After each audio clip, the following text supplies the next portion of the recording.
اپنی ناکامی کا الزام ہمیشہ دوسروں پر ڈالے۔ جس کے پاس خواب تو ہو لیکن محنت نہ ہو۔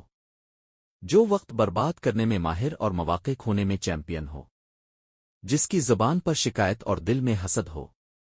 جو دوسروں کی کامیابی دیکھ کر جل جائے لیکن سیکھنے کی کوشش نہ کرے۔ جو صرف خواہش کرے لیکن عمل کبھی نہ کرے۔ جسے بہانے بنانے کا فن آتا ہو، حل تلاش کرنے کا نہیں۔ جو چھوٹے چھوٹے کاموں کو بھی کل پر ٹالتا رہے۔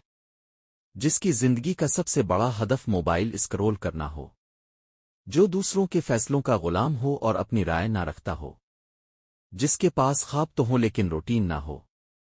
جو مشکل دیکھ کر فوراً ہار مان لے۔ جو اپنے دوستوں کو نیچے کھینچنے میں خوشی محسوس کرے۔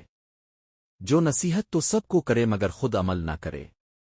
جس کے پاس محنت کے بجائے شارٹ کٹ کا فلسفہ ہو۔ جو اپنی عادتیں بدلنے کے بجائے قسمت کو برا کہے۔ جو صرف باتوں کا بادشاہ ہو اور عمل میں صفر۔ جس کے پاس علم ہو لیکن ہمت نہ ہو۔ جو ہر وقت دوسروں کی تعریف کا بھوکا ہو۔ جو تنقید برداشت نہ کر سکے اور فوراً ٹوٹ جائے۔ جو اپنے ماضی کے زخم چاٹتا رہے اور آگے نہ بڑھے۔ جسے صرف کھیل، عیاشی اور مزے کی فکر ہو۔ جو اپنے گھر والوں کی عزت نہ کرے۔ جو وقت پر وعدہ پورا نہ کرے۔ جو اپنی غلطی ماننے کے بجائے ضد کرتا رہے۔ جس کے پاس پلان تو ہو لیکن عمل کا آغاز نہ ہو۔ جو ناکامی کے بعد پھر کوشش نہ کرے۔ جس کا ہر کام آدھا رہ جائے۔ جو دوسروں پر ہنسے لیکن خود کبھی اپنی حالت نہ دیکھے۔ جو اپنی صلاحیتوں کو پہچانے بغیر ہی زندگی گزار دے۔